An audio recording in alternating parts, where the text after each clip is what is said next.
You're probably too young to have ever watched Inside the Actors Studio. I love that show. Yeah. So you are just you know what? You are just beyond your years. That's what I'm connecting with here, is that you're just like an old soul. So, okay. So I used to love that show as well. Yeah. And you remember at the end, he used to ask the same questions of all his guests. So Yeah. I kind of took inspiration from that, and I do the same thing, but they're all pet related questions inspired by James Lipton's questions. Love the idea. Awesome. Okay, so here we go. What is your favorite breed? And it could be of any animal. It doesn't have to be dogs, but you're a dog person, so I'm assuming you're gonna tell me dog. It's gonna be a dog. Yeah, golden retriever. I love the love. I know, Goldens are so great. If they didn't shed so much, they'd be the perfect dog. I know. I grew up with labs though, so I'm pretty used to the pet hair. So why do you like golden retrievers over labs? Yeah, that's a good question. I honestly, I would take either if somebody was like, "Here, have a dog." But I connect with the Goldens just because of I find them a little bit more into you. I guess it says a lot about me. I just want to be loved. Yeah, but no, yeah, I hear they're that. just I so hear that. Eager to please. Exactly. For sure. Okay, how about your least favorite dog breed? Ooh. I would say the Dachshund, only because I've almost been bitten like 3 times by a Dachshund. That's so funny. So that is my future dog. Like I have I have 3 old dogs. I've never had a Dachshund, so I have a lot to learn. But I've always dreamt of having in the future. I don't want it anytime soon. Universe, don't send it my way. Yeah. But I want a long-haired Dachshund, a rescued long-haired Dachshund. I mean, I have to preface this. Well, I guess post-preface. I have met many Dachshunds that I really love. Like I do have a soft spot for most of them.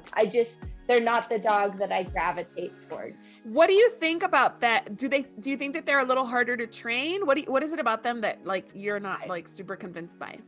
I honestly don't think they're harder to train. I think they might be even better to train. They're super smart.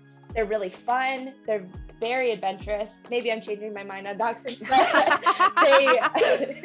I think what happens a lot is, especially the smaller dogs, I see this with all sorts of small dogs, is people don't tend to put the time into it because they don't have the more obvious problems. And so I tend to run into more issues when I meet a smaller dog. I'm a little more on guard as a trainer when I meet a smaller dog because when they have those issues, a lot of times people don't pick up on their signals. Or they don't even care. They don't listen because the bite's not going to be that bad. Small dog syndrome where they've completely ignored all of their boundaries and they are just like, they just pick them up, hold them in the they like are treated like stuffed animals, and at some point they like are like, I'm not a stuffed animal. Look, I have teeth. Exactly. All right. I know you don't have a pet of your own right now, but do your pets usually sleep in your bed? Ooh, they don't, only because I am allergic to dogs and cats. That's an interesting career choice for somebody with allergies. But let me tell you something that happened to me when I started my business. I hadn't been around cats in ages, but I was obviously a pet sitter and I loved cats. And my first cat sit, I walked out and my eyes were poofed. My nose was running. My nose was red. I couldn't stop sneezing. And I was like, oh, I'm allergic to cats. I grew up with cats, but I also grew up with chronic allergies that nobody cared about. So like, it was the cats. Exactly. So I had cats recently in the past like 5-6 years. I rescued baby kittens that were like about to like perish, and I took them in, and so long as they were in another room I did okay, but I can definitely not have cats in my bed. Exactly. So you're allergic to dogs too though? I am, not as much as cats, definitely more cats. But if I am sleeping, like I pet sit too, and sometimes the dogs are like, no, this is my bed. And I'm like, all right, I respect that. But I leave and I feel similar. I don't necessarily puff up, but I definitely like my throat is like, ah. Yeah, you feel congested. You feel like they're leaving a mark. All right. Yeah. Next one, who or what wakes you up in the morning? Ooh. I would say probably the neighbors. I live in an apartment, so I hear them leaving. When they're heading out, you know it's time to get up. I love it. Yeah, they're nurses, so they have a 12 to 12, so it's good. Ooh, interesting. Okay. Yeah. All right. What's your most used training command or cue? I have never thought about that. Oh, I'll tell you my favorite one. I teach this to everybody, and it's go to bed / go to place. I love a dog that can settle. It's good for them. It's good for you. So that's probably it. Yeah, that's a really good one. My dogs ignore us every time we say go on the couch, because we gave them the couch. The couch is theirs. We don't even sit on it. But like they don't want to go on it, and I'm like, really? Come on, guys. Oh my gosh. They're old dogs. Old dogs. It's not that you can't teach them new tricks. It's just that they don't do it unless there's a reward in hand. And sometimes I just don't have treats next to me, and they're like, I know the treats are there, so like go get them. They're just too smart, I guess. Exactly. I'll watch you get them. Yeah, exactly. I'll watch you get them, and then I'll get on the couch. What is your least used training command or cue? Oh, can it be a noise that? Yeah. That Caesar Milan noise. Yeah. Oh, I hate that noise so much. Yeah, it sounds just like the spray bottle, so I can understand why you don't like it. Yeah. Trauma. yeah, it's really aggressive. Like I can't do that to my 3-year-old. Like, right? I might go. Rude. There are some times that I will be like, don't you do that? Yeah. But I follow it up with words. I follow it with Exactly. Like we don't do that with your sister or whatever. Yeah. Exactly. Okay. What pet-related noise do you love? Ooh, so when I'm trying to get a puppy's attention and they're just somewhere else, I like to pull out a little. Because you can get just about any puppy's attention just by going. You know what's really funny? Okay, so you remind me a lot of my former business partner, Beth, who is now a dog trainer. She started her own business because of COVID, and like she and I were business partners for 7 years before COVID. So and she had worked at doggy daycares and stuff before, so she's like kind of in the industry for a long time, just like you. And she did that noise when she was trying to take pictures of dogs or cats. And it worked beautifully. Yes, you get the head tilt. It was perfect. So it's the same noise. It's hilarious. You guys are kindred spirits. Oh, yes. What pet-related noise do you hate? Ooh. Probably no. Yeah. Usually when people say no, there's nothing following it up, and so they say it a million times. Yeah. I mean, no is just like, it's panic. It sounds like panic and anxiety. It doesn't sound like direction. Exactly. And I have to call myself out too. There are times where I go, no. And it's like, wait, Elise, stop, think. Exactly. Absolutely. Okay. So you are a dog trainer and you have been in the industry for a long time as a dog trainer. Is there a pet related profession that you would try outside of dog training? Ooh. I've always been interested in horses, so I would love to try a little bit of horse training. I've never trained a horse. I have no experience training. But you were an equestrian in high school. Yeah, I rode horses, did the drill team, things like that, which was cool. Do you know how different it is? Because I don't know anything about horses. Do you know how different it is to train? Like, do they use treats as well? Positive reinforcement kind of stuff? Yeah, they can. Absolutely. I've seen a lot of recently, especially about clicker training for horses, which is really cool. And I just want to like get in an arena or a stall with a horse and try it out. See what you can do.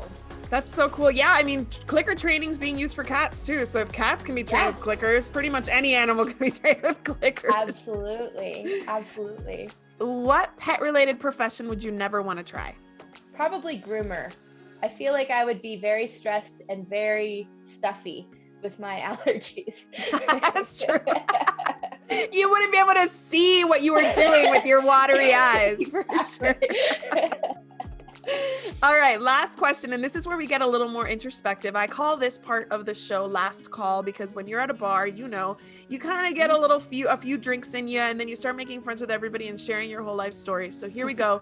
This is last call. If the Rainbow Bridge exists, who is the first pet to greet you when you arrive? Oh, well, so my pup, Paulson, the guide dog we raised with the clicker, passed away a year and like 2 days ago. I just got the Facebook memory and I was like, no.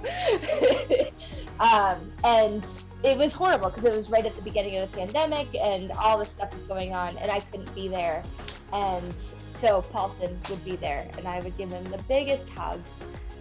So. Oh, yes. Yeah. That must have been so hard. I lost a dog in the pandemic, but for whatever reason, it worked out beautifully that the vet was still able to come to the house, which is like an important thing it was for me.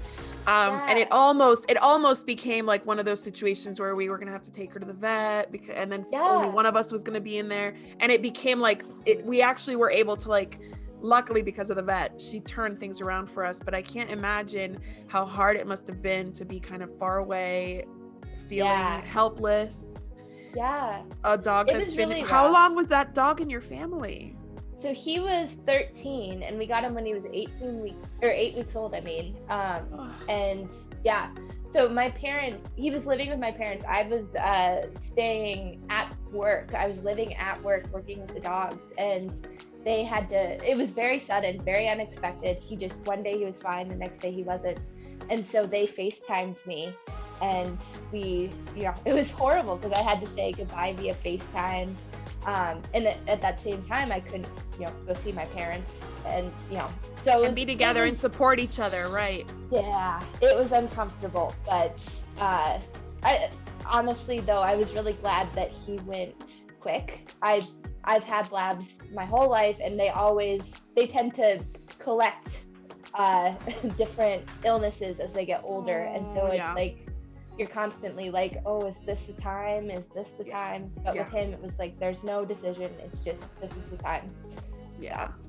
Yeah. It's traumatic when it's quick, but there's positives, right? And then when it's long and drawn out, the positive is that what's coming, but it's long and drawn out for everybody. So yeah, there's no good way for them to go. And I have seen labs that they go to like 17 and 18 years old, but they don't age gracefully. No, they really they get a little lumpy and they're just and they end up with like degenerative stuff in their paws. They're walking on their knuckles. It's like kind of hard to see. So exactly. I'm so sorry for your loss of Paulson? Is that what his name was? Paulson. Yep. Paulson. Yeah. Where is that from? What is that name? So the other thing with guide dogs is they name the dogs for you. And so when you're going to get a puppy, they say they're from a certain litter and every dog in that litter starts with the same letter. And so Paulson was part of the P litter.